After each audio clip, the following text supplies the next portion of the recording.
బీసీల మీద యాదవుల మీద జరుగుతున్న దాడుల నిదర్శనం. ఇలా తెలంగాణ యావత్ సమాజానికి నాయకత్వం వహిస్తున్నా అని చెప్తున్న రేవంత్ రెడ్డి కాదు, నువ్వు నాయకత్వం వహిస్తున్నది నీ రెడ్డి సామాజిక వర్గానికే నాయకత్వం వహిస్తా ఉన్నావు. అందుకు నిదర్శనం గ్రామ పంచాయతీ ఆఫీస్ నుండి ఇవాళ నీ పంచాయతీ సెక్రటరీ కనుక అందరు రెడ్డిలను పెట్టుకున్నావు. ఇవాళ మొత్తం రెడ్లతోనే నింపినావు. ఇవాళ మాకు 50% అన్ని రంగాలలో 50% వాటా రావాలి, కనీసం మాకు 0.5% కూడా మాకు వచ్చే అవకాశాలు కూడా రాకుండా అడ్డుకుంటూ పోగా ఇవాళ మేము అంతో ఇంతో ఇవాళ మేము వ్యాపారాలలో రాజకీయాలలో కొంచెం ముందుకు వస్తున్న క్రమంలో నీ అనుయాయులతో ఇవాళ మమ్మల్ని అణుదొక్కిచ్చే ప్రయత్నం చేస్తా ఉన్నాడు ఈ విష్ణు రామచంద్రారెడ్డి వారసుడు రేవంత్ రెడ్డి. నువ్వు ఇదే విధానాలు కొనసాగితే మరో తెలంగాణ ఉద్యమం ఈ రాష్ట్రంలో మరో బీసీ ఉద్యమ రూపంలో వస్తుంది. ఖచ్చితంగా అది వచ్చి తీరుతుంది. మీ నియంత పాలన చరమీ తప్పాడుతుందని ఈ సందర్భంగా విజ్ఞప్తి చేస్తూ తెలంగాణ ఉద్యమకారుడు, సామాజిక ఉద్యమకారుడు ఆధిపత్య కులాలపై ఇలా సమరమేరి భోగిస్తూ అనేక సంవత్సరాలుగా ఇవాళ ఎస్సీ ఎస్టీ బీసీ సమాజం తరపున పోరాడుతున్న తెలంగాణ అన్నా విఠలన్నను మాట్లాడవలసిందిగా విజ్ఞప్తి చేస్తా ఉన్నాం.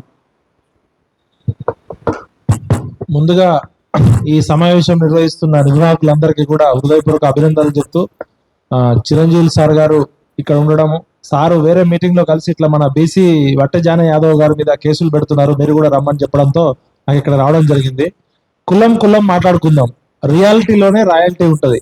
మనము వాస్తవానికి ఈ ప్రజాస్వామ్య దేశంలో 150 కోట్ల జనాభా ఉంటే సగం జనాభా 75 కోట్ల జనాభా లెక్కలు కూడా లేని దేశంలో మనం ప్రపంచంలోనే అతిపెద్ద ప్రజాస్వామ్య దేశము, అతిపెద్ద లిఖిత రాజ్యాంగం.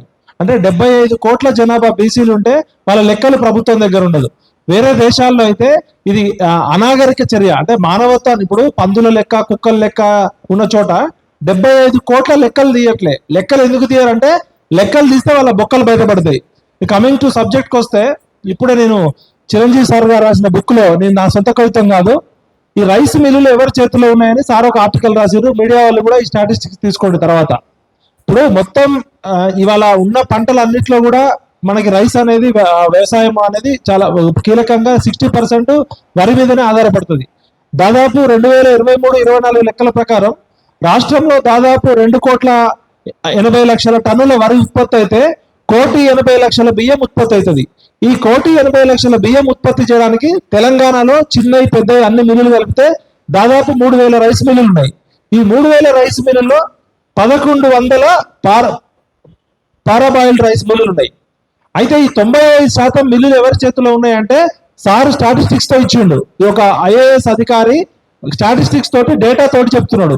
ఉదాహరణకి నేను 10 టాప్ మిల్లర్స్ పేర్లు చెప్తే, Vajra Teja rice mill alias Nalgonda వైశ్యులు, లక్ష్మీ శ్రీనివాస రైస్ మిల్ మిర్యాలగూడ రామచంద్రారెడ్డి గారు Reddy, Mahateja rice mill Miryalaguda Reddy, Gayatri rice mill Devender Reddy Reddy, Suryateja rice mill Muralimohan Jaini Jaini వైశ్యులు, Mahaveera rice mill Marwadi Rakesh Kumar Garg, KCP rice industries Nizamabad Shravan Kumar వైశ్యులు, Aishwarya rice mill Hayat Nagar Marwadi Manish Goyal, Maharshi rice mill Miryalaguda వైశ్యులు శ్రీనివాస్ గడిపాటి, సౌభాగ్య రైస్ మిల్ కోదాడ కమ్మ వడ్లమూడి గోపాల్ నాయుడు.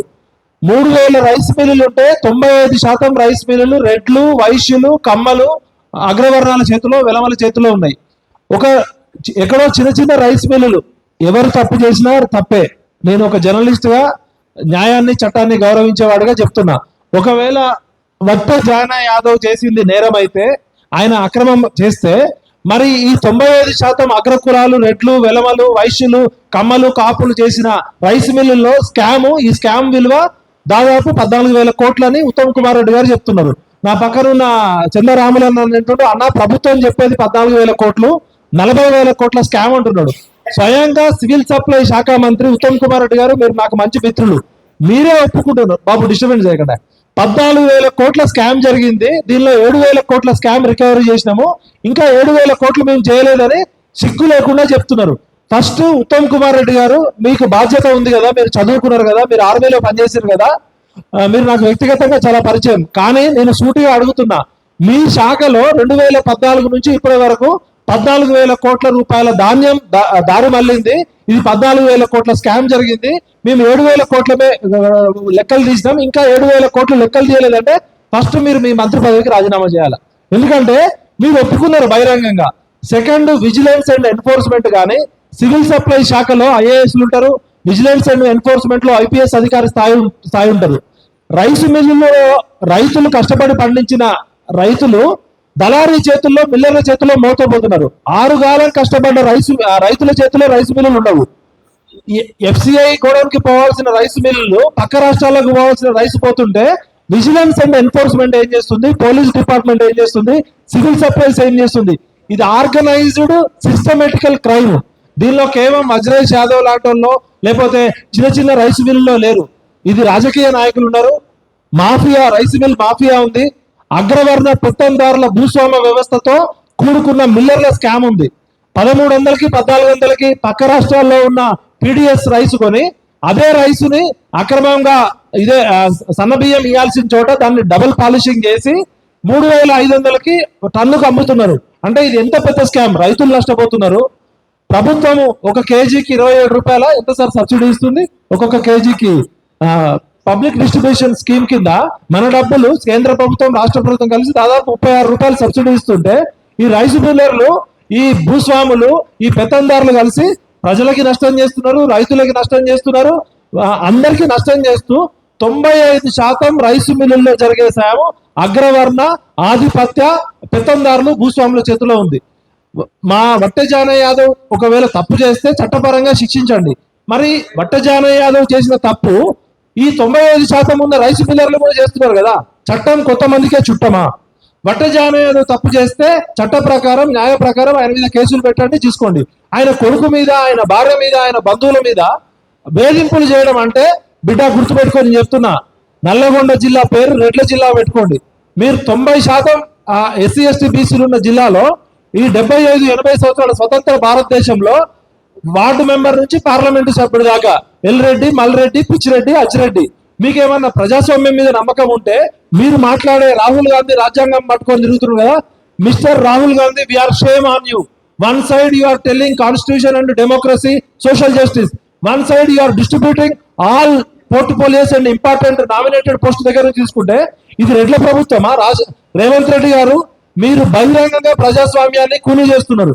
మీకు నిజంగా ప్రజాస్వామ్యం మీద గౌరవం ఉంటే, భారత రాజ్యాంగం మీద గౌరవం ఉంటే ఎవరు తప్పు చేసినా కూడా ఒకటే శిక్ష ఉండాలి. ఇక్కడ నోరు లేని మా యాదవ్ బిడ్డ వట్టే జానయ్య యాదవ్ మీద కేసులు పెడుతున్నారు, 70 కేసులు పెట్టారు. మరి నిజంగా ఆయన ఒక్కడే తప్పు చేస్తే ఆయనకి చట్టపరంగా శిక్షించండి. మరి పెద్ద పెద్ద రెడ్లు, భూస్వాములు, అగ్రకులాలు చేస్తే మీకు తప్పని కలిపేది. అంటే నోరు కర్ర నోడిదే బర్రే, నోరు నోడిదే రాజ్యం అన్నట్టు చేస్తున్నారు. రేవంత్ రెడ్డి గారు, నల్లగొండ జిల్లాలో యాదవులు, బీసీలు తిరగబడితే మీకు ఒక్క సీటు కూడా రాదు, గుర్తుపెట్టుకోండి. చిరంజీవి గారి ఆధ్వర్యంలో మేము 9వ తారీఖు సామాజిక న్యాయ పోరాట సభ పెడుతున్నాం. అక్కడ నల్లగొండ జిల్లా సోషల్, పొలిటికల్, డెమోగ్రఫిక్ డేటా మొత్తం బయట పెడతాం. ఏ విధంగా అయితే తెలంగాణ ఉద్యమంలో ప్రొఫెసర్ ఆచార్య కొత్తపల్లి జయశంకర్ గారు డేటా తోటి తెలంగాణకి జరిగిన అన్యాయాన్ని వివరించారో, ఇవాళ మా రిటైర్డ్ ఐఏఎస్ అధికారులు డాక్టర్ చిరంజీవులు గారు అద్భుతంగా ఆత్మగౌరవము, అస్తిత్వము, అధికారం కోసం సార్ నల్లగొండ జిల్లానే మీరు పెట్టబోతున్న మీటింగ్, నల్లగొండ జిల్లాలో 80 సంవత్సరాల నుంచి కొంతమంది రెడ్డి దొరలు ఏ విధంగా ప్రజాస్వామ్యాన్ని కూనీ చేస్తున్నారో మీరు చెప్పబోతున్నారు. మీకు హృదయపూర్వక అభినందనలు. నల్లగొండ సభకి పెద్ద ఎత్తున రండి. నల్లగొండలో ఉన్న ప్రతి ఒక్క ఎస్సీ, ఎస్టీ, బీసీ, అగ్రవర్ణ పేదల్లో ప్రజాస్వామ్యం మీద నమ్మకం. 80 సంవత్సరాలు మీరు తిన్నది చాలు, తిరిగి ఇచ్చేయాల్సిందే. లేకపోతే మీ గడిలను కూలగొడతాం. వజ్రేష్ యాదవ్ని, కుటుంబాన్ని ఇట్లనే కావాలని మీరు కక్షపూరితంగా వేధిస్తే, ఆయన తప్పు చేస్తే చట్టపరంగా చర్యలు తీసుకోండి. మీ రెస్పెక్ట్ కాన్స్టిట్యూషన్, మీ రెస్పెక్ట్ లా. బట్ మీరు వ్యక్తిగత కక్షలతో ఆయన అక్కడ ఎదుగుతున్నాడు, బీసీ నాయకుడు, బీసీలకు ఒక గొంతుగా అవుతున్నాడు, సామాజిక అణగారిన వర్గాలకు గొంతు అవుతున్నాడు, మా రెడ్ల మీద తిరుగుబాటు చేస్తున్నాడు కాబట్టి నేను వేధించాలనుకుంటే బిడ్డ వజ్రేష్ యాదవ్ వెనకాల ఒక ఆయన వట్టెజానయ్య వెనకాల ఒక్కడే లేడు. మొత్తం సామాజిక తెలంగాణ కోరుకునే అందరూ కూడా చట్ట ప్రకారం చేయమంటున్నాం. మేము చట్టాన్ని గౌరవిస్తాం. కాబట్టి నల్లగొండ జిల్లాలో కానీ, వరంగల్ జిల్లాలో కానీ, హన్మకొండ జిల్లాలో కానీ, నిజామాబాద్ జిల్లాలో రైసు మిల్లర్లు చేసి, వాళ్ళు ఏ కులమైనా, ఏ వర్గమైనా రైసు మిల్లర్లు చేసింది తప్పు అయితే చట్ట ప్రకారం శిక్షించండి. సెలెక్టివ్ గవర్నెన్స్ అనేది మేము ఒప్పుకోం. డెమోక్రసీలో బలహీనంగా ఉన్న వాళ్ళని, నోరు లేని వాళ్ళని మీరు శిక్షిస్తామంటే బిడ్డ వెల్కమ్ రెడ్డి రాజ్యాన్ని పాతరేస్తాం, గుర్తుపెట్టుకోండి. ఈ రాబోయే యుగం బీసీల యుగం. సామాజిక న్యాయం అంటే కేవలం మేము రెడ్లకో వెలమలకో కమ్మలకో కాపులకో వ్యతిరేకం కాదు. సామాజిక న్యాయం అంటే సమాజంలో జరిగే సంఘర్షణ వాటాల కొట్లాట. ఎవరి వాటా వాళ్ళకి దక్కాల్సిందే, ఎవరి కోటా వాళ్ళకి దక్కాల్సిందే. మేము ఎవరికి వ్యతిరేకం కాదు, కానీ 90% ఉన్న ఎస్సీ ఎస్టీ బీసీలకు రావాల్సిన వాటా మీరు పందికొక్కులాగా తిన్నది చాలు. కాబట్టి ఇది అందరి తెలంగాణ కావాలి, కొందరు తెలంగాణ కాదు. పిడికడి మంది పెత్తందారుల తెలంగాణ అవుతుంది. అందరి తెలంగాణ కావాలి, ఆరోగ్య తెలంగాణ కావాలి, అభివృద్ధి తెలంగాణ కావాలి, ఆనంద తెలంగాణ కావాలి. జయశంకర్ గారు కలలు కన్నా ప్రజాస్వామిక సామాజిక తెలంగాణ కోసం చిరంజీవులు గారి ఆధ్వర్యంలో, బీసీ ఇంటలెక్చువల్స్ ఫోర్ ఆధ్వర్యంలో నల్లగొండలో జరుగుతున్న సభలో, నల్లగొండలో ఎవరు పందికొక్కుల్లాగా తిన్నారు ఈ 80 సంవత్సరాల్లో, ఎవరి వాటా ఎంత, ఎవరి జనాభా ఎంత, ఎవరి కోటా ఎంత, లెక్కలతో సహా సార్ చెప్పబోతున్నారు. కాబట్టి దయచేసి ఈ మీటింగ్ కి ప్రజాస్వామ్యవాదులు నల్లగొండ ప్రజలంతా హాజరు కావాలి. అక్కడ ప్రజా కోర్టులోనే తెలుద్దాం ఎవరు నల్లగొండ జిల్లా సంపదను బొక్కి తిన్నారు, ఎన్ని ఎమ్మెల్యే సీట్లు 80 సంవత్సరాల నుంచి బొక్కి తిన్నారు దొంగతనంగా. కాబట్టి మేము ప్రజాస్వామ్యవాదులం, చట్టాన్ని గౌరవించే వాళ్ళం. బరిగీసి చెప్తున్నాం, ఇది రాబోయేది బీసీల యుగం. 60% ఉన్న బీసీలకు 6% వాటా కూడా దక్కట్లే. ప్రపంచంలోనే అతిపెద్ద నేరం ఏదన్నా ఉంటే భారతదేశంలో 150 కోట్ల మందిలో సగభాగమైన బీసీలకి లెక్కలు లేవు, వాటా లేదు, కోటా లేదు. ఇది అతిపెద్ద సమస్య, ప్రపంచంలోనే అతిపెద్ద క్రైమ్ ఇది. 75 కోట్లకు సంబంధించిన సమస్య. దయచేసి మేము ఎవరికి వ్యతిరేకం కాదు, మా బాధను అర్థం చేసుకోండి. మీరు బిర్యానీలు తినండి, బుర్జ్ ఖలీఫాలో బిల్డింగులు కట్టుకోండి, కానీ మాకు రావాల్సిన వాటాని చట్టపరంగా, న్యాయపరంగా, ధర్మపరంగా, రాజ్యాంగ పరంగా మాకు రావాల్సిన వాటాని కోటాని కనుక ఇంకా పందికొక్కుల్లాగా మింగుతామంటే బిడ్డ మీ సీటు కింద. ప్రశ్నే ప్రజాస్వామ్యానికి పునాది, ప్రశ్నే ప్రజాస్వామ్యానికి గీటురాయి, ప్రశ్న మందు పాతరై పేలిన నేల నుంచి మేము చెప్తున్నాం. జయశంకర్ సారు కలలు కన్న సామాజిక తెలంగాణ కోసం మేము ఖచ్చితంగా కొట్లాడతాం. ఎవరి మీద అన్యాయంగా కేసులు పెట్టినా కూడా మేము వ్యతిరేకిస్తాం. జై హో జయశంకర్, జై హో సామాజిక తెలంగాణ.